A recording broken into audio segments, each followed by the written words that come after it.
Hello dear students, Class 3 IAO Booklet Solutions Chapter 2। बच्चों, इस video में हम बात करेंगे सिनोनिम्स और एंटोनिम्स की। क्या आपको पता है सिनोनिम्स क्या होते हैं? सिनोनिम्स वो वर्ड्स होते हैं जिनका सेम मीनिंग होता है। जैसे अगर मैंने आपको कहा फ्रेंड और पाल, फ्रेंड और पाल दोनों दोस्त को कहते हैं, तो ये हो गए सिनोनिम्स।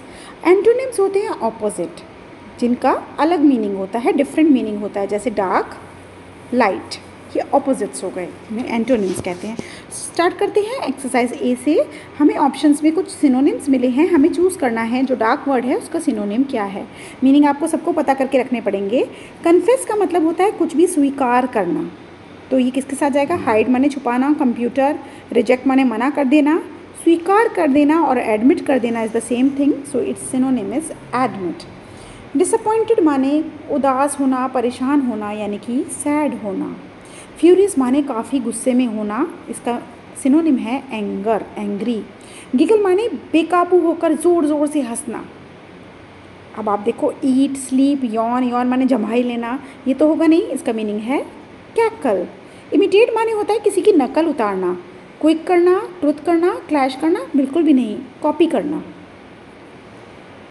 अबंडन होता है सदा के लिए छोड़ देना। जैसे कोई आपने हैबिट बंद कर दी हो तो आप उसको कहोगे आई हैव अबंडन दैट, और इसका सिनोनिम जो सही बैठेगा यहाँ पर वो है लीव, क्योंकि प्रोटेक्ट माने होता है बचाना, क्लेम माने होता है दावा करना, कीप माने होता है रखना, तो सदा के लिए छोड़ देना माने लीव कर देना। So leave is the correct synonym suitable for this option. Seventh है प्लंज। प्लंज होता है डुबकी लगाना। आपने कभी गंगा में डुबकी लगाई है? वो होता है प्लंज। इसी का सिनोनिम यहाँ पे हमारे पास जो है वो है डाइव करना। डाइव करना भी छलांग लगाना, कूदना। It goes with plunge. काम, काम यानी कि शांत। काम का स्टेबल, स्टेबल माने भी शांत और स्थिर होता है। पजल्ड माने होता है किसी चीज़ में उलझा हुआ, कन्फ्यूज्ड। रिलाई, रिलाई का मतलब होता है किसी पे भरोसा करना। भरोसा कैसे करोगे आप? जब आप किसी पे डिपेंड हो जाओगे, डिपेंड। स्विफ्ट माने होता है तीव्र या फास्ट या क्विक। इसका आप सिनोनिम अगर ढूंढोगे तो क्विक सबसे ज़्यादा होगा। सोल होती है हमारी आत्मा, जिसे हम स्पिरिट भी कहते हैं, तो it goes with spirit. United माने एक साथ, यानी कि टुगेदर। अपराइट माने होता है ईमानदार। ईमानदार को हम ऑनेस्ट भी कहते हैं। विक्ट्री माने होता है जीत, जीत यानी कि विन। आगे बढ़ते हैं वीडियो में। अब हम इसमें डिस्कस करेंगे एंटोनिम्स। मैंने आपको बताया था एंटोनिम्स होते हैं वो वर्ड्स जो एक दूसरे के ऑपोजिट होते हैं। तो आइए शुरू करते हैं 16 पॉइंट से। अफ्रेड माने डरा हुआ। डरा हुआ का ऑपोजिट ढूंढो, फियरलेस यानी कि जिसे कोई डर ना हो। ब्रीफ माने होता है छोटा, और इसका ऑपोजिट ढूंढो, लंबा यानी कि लेंदी।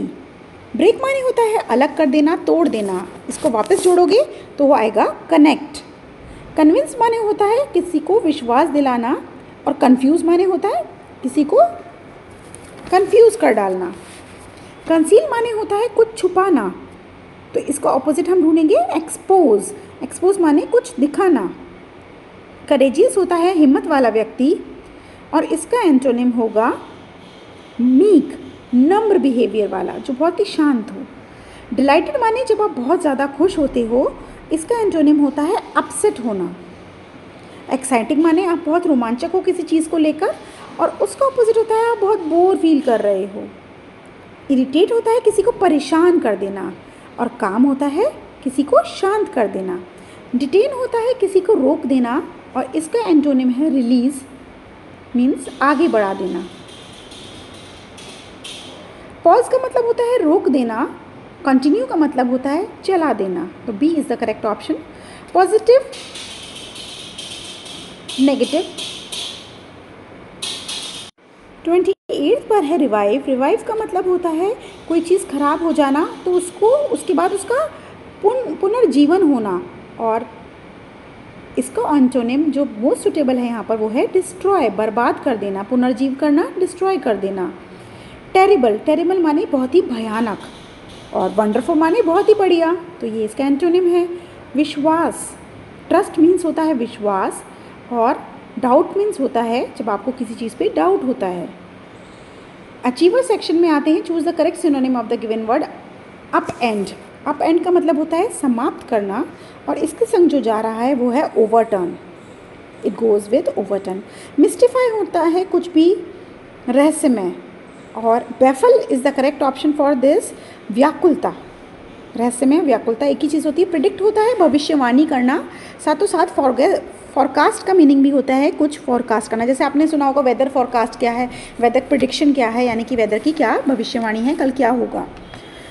नेक्स्ट क्वेश्चन पे आते हैं। Choose the correct antonym of the given word. Elementary माने होता है सबसे पहला, सेकेंडरी होता है दूसरा, हार्मनी होता है बिल्कुल शांति, टेंशन होता है बहुत ही टेंशन। तो इसी टेंशन को एंड करते हुए हम अपना चैप्टर एंड करते हैं। नेक्स्ट वीडियो में मिलेंगे। Stay tune, do like the channel and share my video more and more among IEO participants. Bye bye.